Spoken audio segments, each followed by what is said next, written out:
Welcome back, my friends, for episode 29 of Beyond Bricks and Mortar. Now, summer is drawing to a close, but actually heating up now that I think of it. Over the last month, a tremendous amount of really high-quality inventory has hit the market, just in time for that rush at the end of the summer, moving into September. I think we're in for a massive Q4, and my fellow colleagues, most of us, agree. Now today I'm joined by fellow Sirhan colleague Samantha Germano. I first met Samantha when she came to preview some of the listings I was working on at 200 Amsterdam, and I was immediately impressed. Considering that Samantha's only been in the business for a few years, she's made a tremendous impact out the gate. Having strolled into this business during the boom and bustle of COVID, grabbing as much experience as she could during that hectic and questionable time in the market. But today we sit down and we chat about this business, a little about what it's like to be at this specific stage of her real estate career, getting her take on the market as we know it, and also giving her 2 cents on what it takes to actually succeed in the real estate business. So as always, I'm very excited for you to listen and watch this one. If you are new here, welcome. If you're new to real estate, welcome. This is definitely the right episode for you. New episodes of Beyond Bricks and Mortar will continue throughout the year, so please be sure to like and subscribe. Press all the buttons. You know how this goes. But now, here she is, my good friend and colleague, Samantha Germano. Whoa, this is so cool. This is like ASMR, yeah. It's weird to hear yourself a little bit. A little bit. The ASMR, like, yeah, I've seen a lot of that. There are people who make a living just making noises into microphones. Like, I mean, sometimes I question, like, is that what I should have done? By the way, anything I should be prepped for that we're going to talk about? This is really an open form conversation. Okay. So recently, I've been doing more of these conversations, especially with colleagues, and I've been doing them unprepped. Okay. You know, where we sit in the chair, we have a conversation. There a few questions generally come to mind, and those questions just navigate the conversation as a whole. But how are you? I'm good. I was going to say, I'm an open book, and also I've done like these before, so yeah. Yeah, you were doing a podcast for a little while. You definitely have the voice for it. Thank you. Have you been told that before? I've been told I have a good, like, presence, like on camera. I could see that.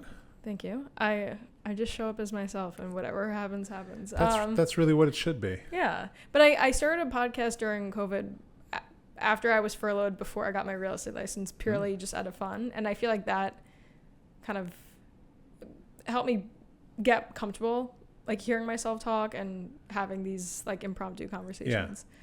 If I'm not mistaken, you have somewhat of a hospitality background. I do. Can I hear a little bit about that? Because I am obsessed with hospitality. Yeah.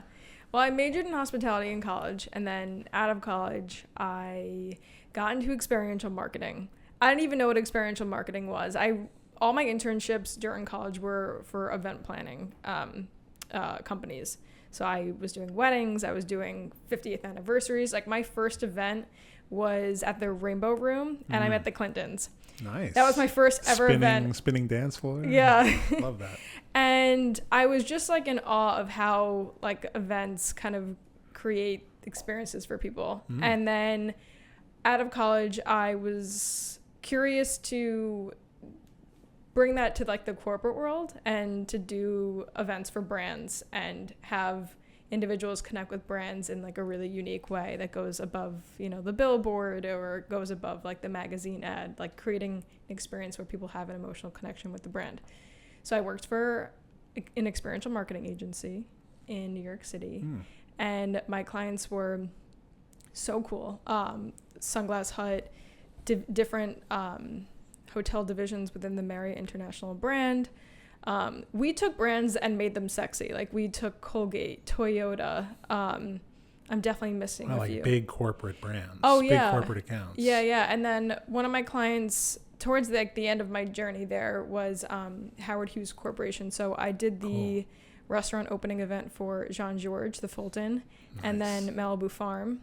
And then right before COVID, I was like, one of my clients that I was working with very closely was JW Marriott. And we were doing really cool stuff with them. And then COVID happened, and here we are. Had to find something else to do. Yeah, but that is kind of where my background started, to answer your question. It's so interesting because I feel like I connect a lot with everything you said about experiential marketing and how that relates to your background. You know, I've always been really obsessive about that world. I love that you majored in hospitality. I was having this conversation last night, and someone asked me if there was one thing you can go back in time and shift and change, what would it have been? I tell you, I probably would have majored in hospitality. I think I would have extracted a lot more value out of my education because it's very much aligned with what I absolutely love. I think no matter what you do, like no matter what career you're in, you're always going to be in the business of people. Yeah. Like you're always going to need to understand people, to empathize with people, to connect with individuals. And I think hospitality allows you to understand that a bit further because it allows you to cater to people, and I think in a you know, deeper way. Yeah, and then what ends up happening is you end up connecting with the work in a deeper way also. Because you're talking about experiential marketing, but when you market homes, we're supposed to lead with story. The thing that really helps a buyer connect, the thing that grabs them on the surface, that brings them to click. It's the whole reason the deal starts for us in the market, at least on the listing side. And on the buy side, it's completely centered on hospitality. Yeah. So at all times, like I see my work as kind of being a bridge in those two worlds, buyer and seller, one being creativity and one being creativity and story, and one being hospitality and connection. You know. Especially too, like when you are telling that story, or when, you know, buyers do walk into a home that they feel an emotional connection with. Once you get the emotions involved, it's like it's game over. Like they're attached to it. It's the business of the heart. It really is. The buying homes business is the buying and selling homes business is very different than the real estate business. I find it's really not. We're beyond bricks and mortar here. 100%. So no, that really is the truth. It's very much emotionally charged decisions. Yeah. And I love that. And I love being able to navigate someone around that. I remember in the beginning, I always used to joke that like I would ride the emotional roller coaster of my clients, which, I think you need to be more of an observer and less of a, partaker in the ride. Yeah. But that's interesting. You need to be more of an observer. Yeah. Now I think I've taken the position of just observing their emotions, but not like just hearing them. Yes, exactly. Being the sounding board. 100%. But emotions are always involved. They're always going to be involved, and it's a fun dance of managing your own while managing theirs. Yeah. So you're in real estate now for how many years? 3.5. 3.5 years. You're still really fresh in this business. I know. How do you like it? I love it. I'm going to make a joke. Like so many astrologers have told me that real estate's in my chart. Like I was quite literally born to do this, which I think is hilarious. I love it. I love being able to work for myself. I love being able to like dictate my own success. I was always like the type of person where if you told me how to make money, I'll do it on my own. I don't care like how much work is involved. I'll do it. Yeah. I remember even when I was 15, I remember I really like wanted something at like the toy store or whatever, and my dad was like, well, you play tennis, Sam, why don't you teach tennis? You can charge $25 an hour. And this was like, oh my god, the most exciting thing for me. And I made tennis flyers. I hung them up all around my town, and I had like 7 clients, and I was 15 years old. That's amazing. The point of me saying that is, for me, that like is why I enjoy real estate so much. It's like, if you tell me there's an opportunity to make money here, like I'm going to get it. Yeah. You have a drive for business. Yeah. And it's interesting when you ride that train in parallel with the one that really goes deep on experiential marketing and people, this is perfect business. Yeah. It's perfect business. And I enjoy it. Like I love any like business where I get to be an entrepreneur, I get to be creative, and I get to control my own success. You get to be you. 100%. I think that in this business you have to be. Yeah. I've been doing a lot of work with Pro lately. Sell It. Our company has this whole additional arm of the business called Sell It, and there are these pros who teach and coach other professionals in sales, but mainly real estate agents. And now it's like it's reached this point after 13 years of doing this business that I'm just drawing so much fulfillment from having these conversations with new real estate agents, because I feel like it all comes from all the mistakes I made. And for me, you are a very independent person. You want to do things on your own. I actually look back on the early stages of my career. The only twinge of regret I feel is that I did it all on my own in the beginning. You didn't. You were on a team for a while, so you had like something that you could really work off of to start. But now I look back and I just want to try and accelerate the success for the people that I work with. It's kind of like my mission as a leader with my team. I love doing it. That's what I find is like the thing that's really revving my engine nowadays. It's just like teaching the other generation of real estate agents if I can. Yeah, it's like I think that's fulfilling because it's, you're giving back and you're mentoring. That's completely gratifying. Yeah. So now you're 3.5 years in. You're doing your thing. You're on your own. I love it. What's the game plan? There is no game plan because I wasn't even planning on being on my own a year ago today. You weren't even planning on being on this podcast. I wasn't planning on being here today. I'm kidding. I just kind of follow what is speaking to me in the moment. Go where the wind takes you. Go where the wind takes me. Of course, I plan on doing this, full time for as long as possible. Yeah. Right now, one of my focuses is I'm in the certificate program for real estate development at NYU. So nice. In conjunction with doing real estate full time, that's something that is a focus of mine right now. What does that entail? 6 classes, spanning from just understanding the financial side of real estate development, construction essentials for developers, zoning and... That's the syllabus. That's the syllabus, yeah. Okay, cool. And it's cool. Do you want to go deeper into development? Do you think that that's like where the road takes you? I think that's a end point. I'm very adamant on know your end point, but follow the journey. I think I used to be someone where I had my next step planned, and if it didn't happen, I would get frustrated with it. And now I'm just okay, I know where I want to end up. Yeah. Whichever road takes me to get there, that's fine, as long as I get there. Just focus on doing great work. Yeah. Making an impact in what you do, and the road will take you to wherever you're supposed to be. Yeah. That's really where it goes in the end. 100%. So right now I'm just enjoying the classes because it's teaching me so much. I'm meeting great people. Yeah. And whatever comes from it will come from it. I love it. I feel like you entered real estate during a really impactful time in the market. There was so many anomalies of market behavior happening all the time, and just a complete lack of stability all around, which I gotta say is probably a great learning environment. Oh my God. I'm so happy that I got into real estate when I did. Now, looking back, would I have loved to get into the business earlier? Absolutely. But again, everything happens for a reason. I don't know. I feel like I've never experienced this thwarting up market. It's just the market is what it is. 100%. But at the time, I had started December of 2020, really hit the ground running January 2021. At that point, Biden was president. People were, confident about the world again for many reasons. Were they? I don't know, but I think that after the inauguration, it gave people some hope for at least New York City. Some hope, and that's where we live. So, not so much anymore. But anyway, at the time, I think people were, just relieved for change. And then, it had been almost a year of COVID, so I think it kind of subsided a bit. And when I got into the business, interest rates were 2.5%. Oh, wow. So I was on a team where I was, kind of dealing with sales, and I was meeting these buyers.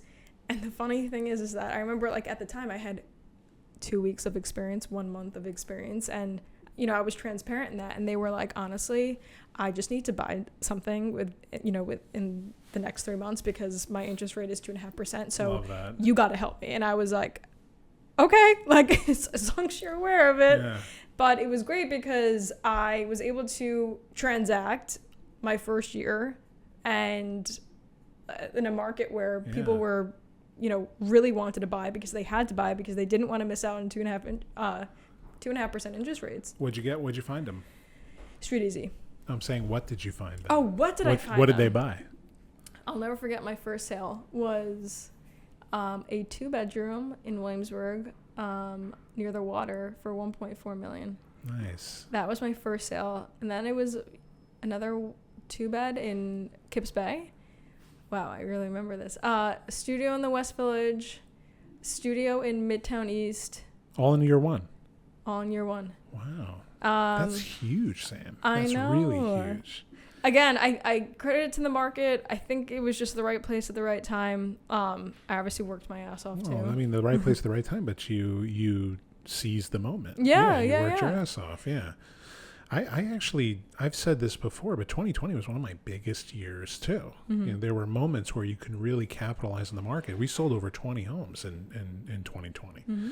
So it was definitely a great year. I think in those moments, even in the year that we're having now, like anytime it gets challenging, you got to look at the opportunity. Yeah, listen, there's no market we can't do business in. What are we supposed to do? Are we supposed to stop? Yeah. Because the market's and bad? wait? Yeah, exactly. Yeah. Like, especially now, the market is totally based on how buyers are behaving on the internet at this point in time. Like, StreetEasy has become such an information hub for everyone that the conversation has changed for the buyer's agent. I find that you don't need a buyer's agent to find you a home. That's not where the value is. Sure, a buyer's agent can find you your home, but most of the buyer deals that I've done, the buyer has sent me the home. Mm-hmm. Where the value comes is how we facilitate the process. That's why hospitality and the principles of hospitality are so important in our business, because and I think that's really what Ryan means when he says close on day one. It's really about just the relationship, the connection, and leading with that connection. I'm so happy you said that, because it's something I say all the time with buyers. Like, I'm not like you. I always say to buyers, you and I have access to the same information. I can see everything that you can see on StreetEasy. Send me stuff. Send me what you like. Of course, with the exception that we do have, access to off-market listings. But I always tell buyers, like, I'm going to be the one who actually gets you the home. Yeah. And there have been multiple situations where a very well-priced, great apartment in a great neighborhood hits the market.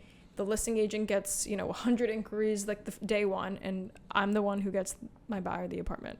Like, yeah. And it's like, that is where the value comes in. And I agree with you. It's like, of course, you can find the apartment as well, but I'm going to be the one to get it over the line. Yeah, exactly. I'm going to be the one to facilitate that entire thing. Yeah. So the sales that you did, you said it was 5 transactions, 5 sales in 2020? Six mm-hmm. transactions in 2020. Were all of them buy-side transactions? Yes. Wow. I assisted my team at the time with a few sales, and there were a few rentals in the mix as well. But do you find that you enjoy leaning one side or the other? I know you're big on just the money and the business. It's so much more than that. No, to be honest, I think I've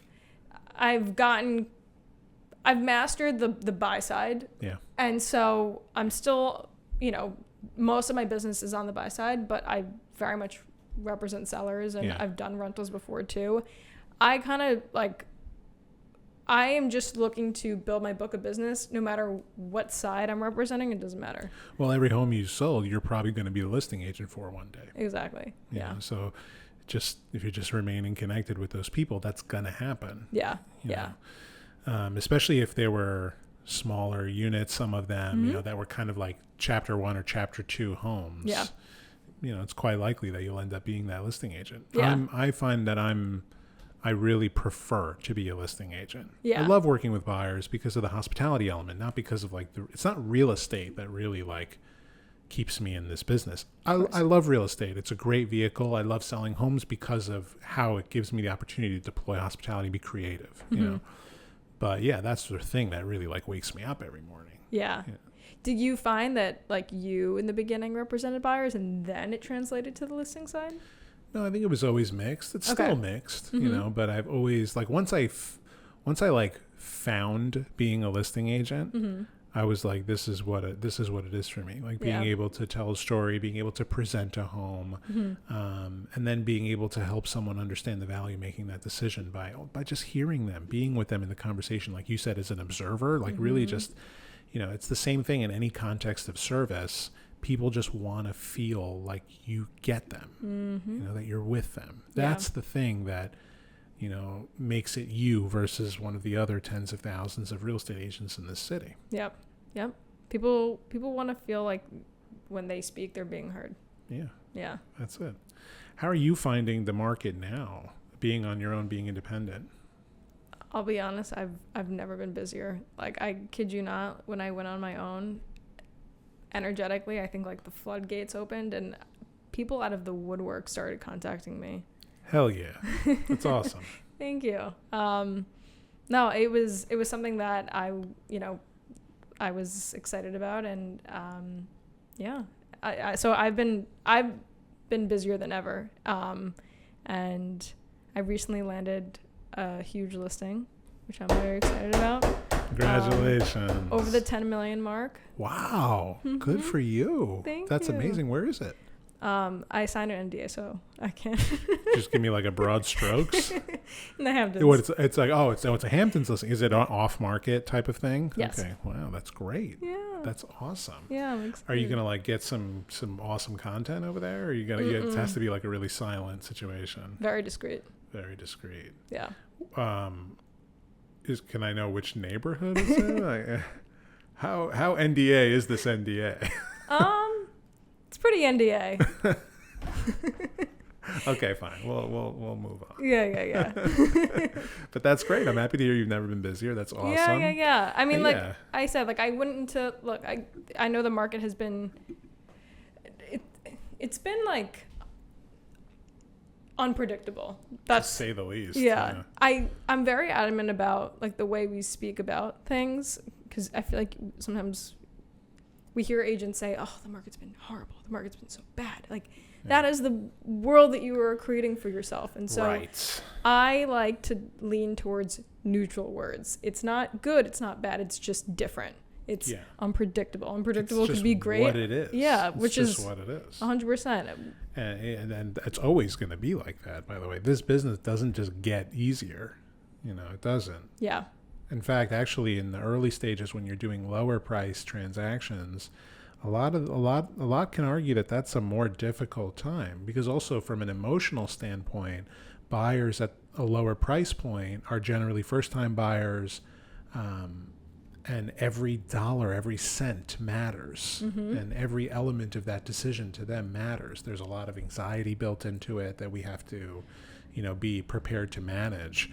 And when you reach the 10 million plus mark, a lot of the time it doesn't matter. The purchase itself doesn't matter. Of course there are instances in which someone does actually fall in love, and that's but a lot of times it's like it's easy money. Oh my God.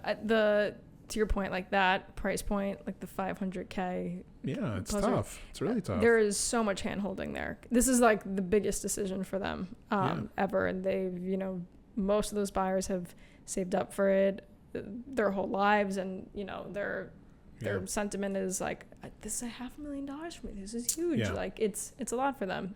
I feel like you entered the business at a really smart age or point in your life, because now you have a lot of people, your friends and networks and your friends in your network that are kind of just starting, whether it be with rentals or whether it be with lower price purchases. And then what's going to happen is, like, once you get into your 30s and you're still doing this, all of those friends are going to circle back to you when it's time for an upgrade. Yeah. And that's going to carry through chapter 1, 2, and 3. Yeah. I think what was nice too that I didn't realize at the time was I had come out of 2 years of working a corporate job, and then I got into being like an entrepreneur. And what that did was it taught me... You left stability. I left stability, but what it did is it gave me, like, I learned all the nuances of client communication and just how to email appropriately, how to do, like, admin work correctly. Like, things like that you kind of just... It was like corporate business 101 that I learned. But that stuff's important. I feel like fundamental. I did 3 years of interning in finance, and that's where I learned how to write an email and learned how to really use Excel the right way. Yes. That's where you really get into the weeds in some of those fundamental practices that just carry over throughout your business forever. Yeah. Yeah. So like literally on day one, when I remember my team lead at the time asked me to, write an email to a client, it was just like, okay, like, and obviously different language, but. Yeah, but that's, that's just part of the learning process, but I'm sure it was well worded. If I do say so myself. Yeah. Okay. Very, very good. Yeah. Okay. And so, this is a good one, and you probably remember it, but what would you say was your biggest mistake so far? What was the biggest lesson you've learned in your early stages of your career? Because now you're starting to coast a little bit. Mm-hmm. And you're still going to learn a lot of lessons. We all do. There's still a lot of failure in this business, but in the early years, we make a lot of mistakes. So what's one that really stands out for you? I don't know if I have mistakes. That's a good question. I think, kind of like I said, like I wish if I could do it differently, and again, it's fine how it all panned out the way it was supposed to, I would have gotten to the business earlier. I think it would have definitely just helped in general. So your biggest mistake was when you started? No, I wouldn't say it was a mistake. I don't know if I have mistakes. I also don't love to live like in the mindset of like, oh, I wish I, did it that way. I think that when you look back on the mistakes that we make in the business, we realize that those are our biggest lessons. 100%. I mean, I learned a boatload of lessons my first year. I feel like that first year, every day I woke up and I learned something new. Yeah. I would say, kind of as I said before, like really emotionally detaching from the transaction is a fundamental lesson that will, carry you through this business. That's a really good tip, especially for an aspiring real estate agent. 100%. I think that, we hold on to every transaction in the beginning so tightly. Even like sometimes people do 5-10 years down the road. Mm-hmm. I have found that the more I take a backseat emotional approach to it, the smoother the transaction goes. Yeah. Your clients are going to be upset or happy or frustrated or excited about every little thing that happens, every little conversation. You have to be like the grounding force for them. Also, I would say too, especially in the beginning, really having a good sense of self-worth in this business is crucial. Like it's tough because we're in a business where our worth is our clients, our deals, our transactions, our gross commission income. And it's very hard to remind yourself that you are not that while still achieving those things. Yeah. And so, this business can beat you up and kick you off to the curb, or you can, tell it to F off. So, like, you're allowed to curse here if you want to. Or you can tell it to fuck off. But I think having a good, strong sense of self-worth and having a good, like, mental approach to this business isn't necessarily a mistake, but it was a huge learning lesson that I think has helped me get to where I am today. I like that. There's definitely a lot of good nuggets in that one. I think that you're absolutely right that we need to be a grounding force for people. They need to feel like they're in calm and good hands. Because, again, it's very emotional. It's very emotionally charged. Mm-hmm. So we do have to be that kind of, like, relaxed but guiding light. Mm-hmm. Yeah. Welcome over the line, yeah. For sure.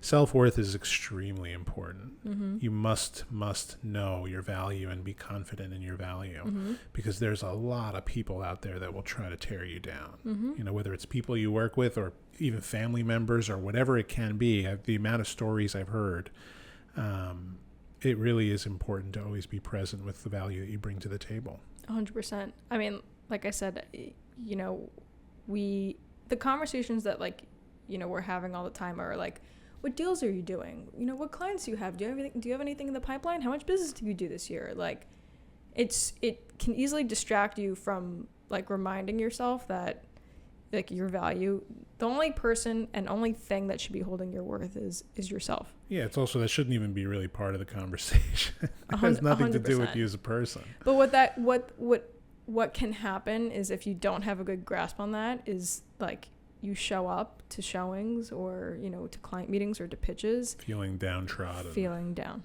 Yeah. And people can sniff out confidence just as easily as they can sniff out like insecurities. Yeah. Well, I think that it's easy though to blow confidence too far, especially in the early years. 100%. And I find that the majority percentage of early staged real estate agents are in the first 5 years are exceedingly arrogant, and I think that really creates a problem in Huge the long problem.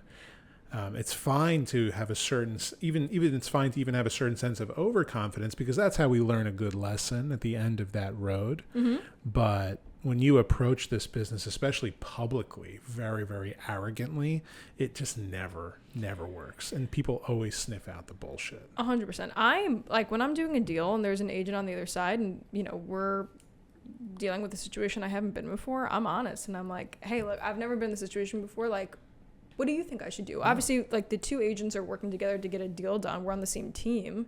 So that's exactly the point, though. Yeah. This business doesn't have to be so competitive. No. We don't have to, like, you know how a buyer's agent will walk into a listing and start shitting all over it to look good in front of their client.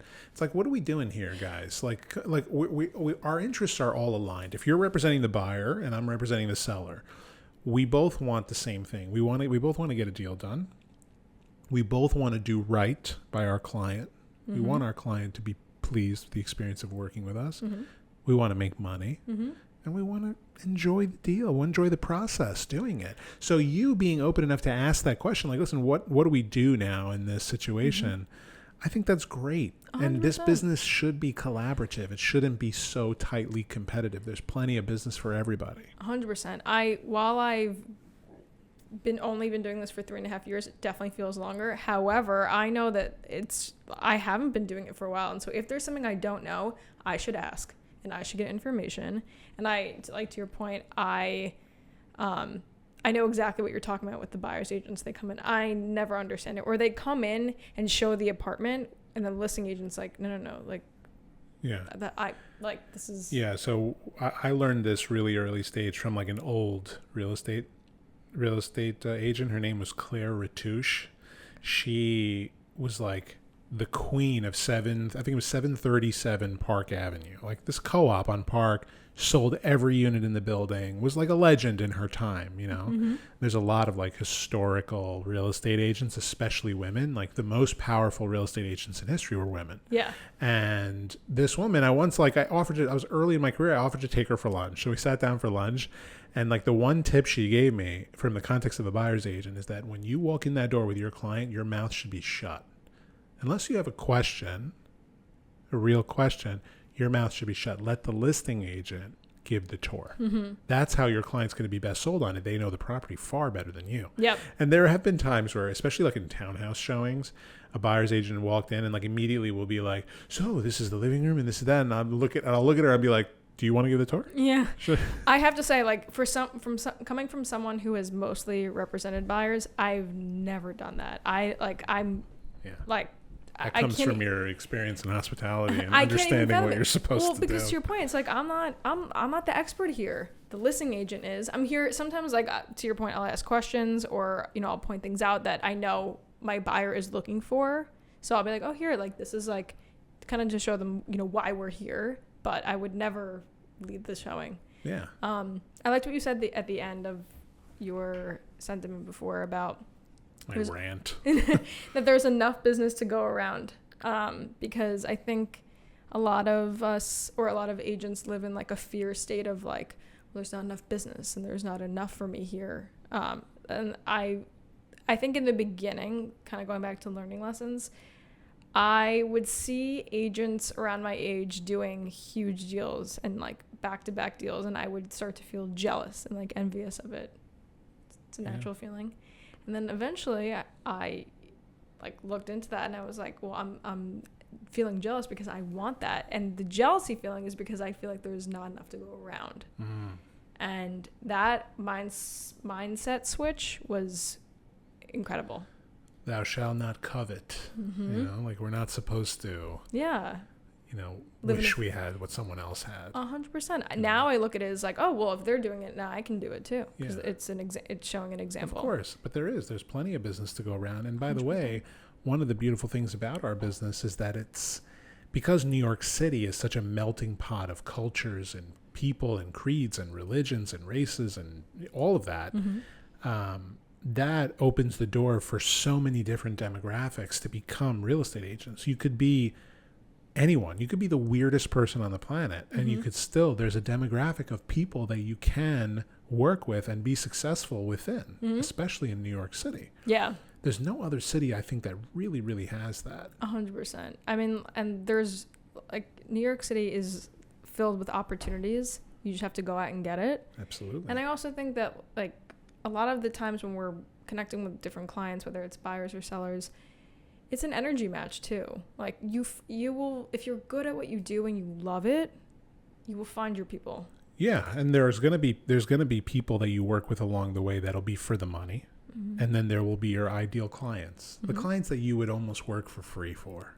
I know exactly who those are. Yeah, so it's good to be really present with who your ideal client is, and then you do the transactions with the other personalities that you don't jive well with. But you push those deals over the line because you do what you got to do. Yeah, yeah. There are clients that on closing day, like they said to me, they were like, "So like what now?" And I was like, "That's it." And they were like, "We're not gonna like see you, like we're not gonna like talk anymore." And I was like, "No." I was like, "Of course, like we'll like get dinner. What was your closing gift to your first client?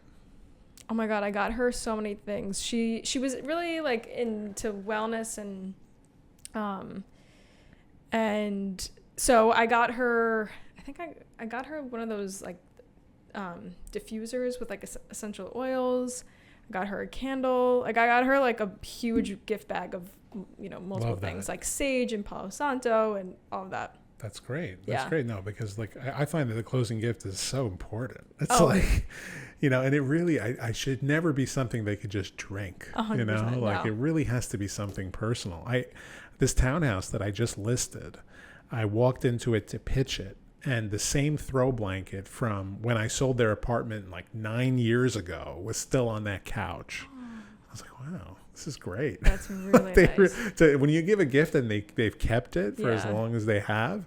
And I always figured like a throw blanket is a good one if you don't really know what a person likes, because even if they don't like the throw blanket and they put it in their linen closet, every time they open that linen closet, they're going to be reminded of you. 100%. And it's too nice to throw away. It's not that kind of no. It's not like a Target one. You don't throw away a nice throw blanket. Yeah, It exactly. stays with you forever. I got a client gift once that I will never forget just because it meant so much to her. She was searching for an apartment on her own, and we saw the apartment together the first time. The apartment needed a full gut renovation, so we went back for a second time with the contractor, went through the apartment with them. She wanted another contractor's opinion. We go back for a third time, and before we got to the apartment, she's like, I've been like looking for a sign whether like this is like my apartment, whether this is the right thing or not. And we get there and we're like looking around, and all of a sudden she like pulls open a door and we see like a wishbone, like an actual wishbone. Yep. Wow. On the floor. And we had been there 2 times previously, and so we had never seen this before. And we walked through the whole apartment. Just like a chicken bone? It was like, I kid you not, like a chicken wishbone. It was kind of gross, but she was like, "Oh my God." And I was like, a rat must have brought it in.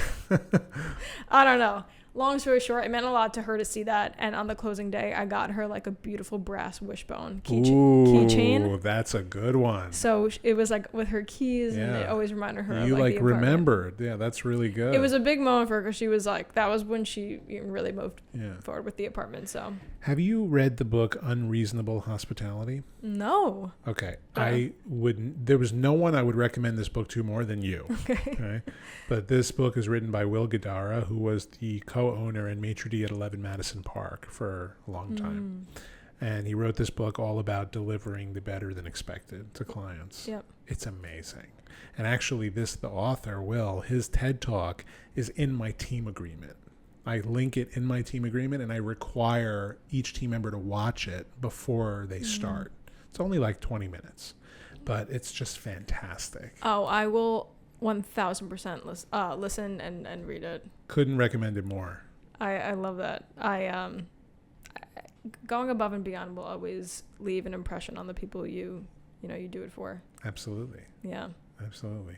I always like to take like little mementos from the homes I sell, so they're kind of like everywhere in this office.